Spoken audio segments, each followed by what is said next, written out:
జరగబోతోంది.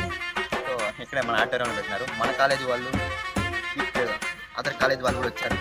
చూద్దాం వాళ్ళ ఏం చేస్తున్నారు, ఏం జరుగుతుంది లోపల. Come with me.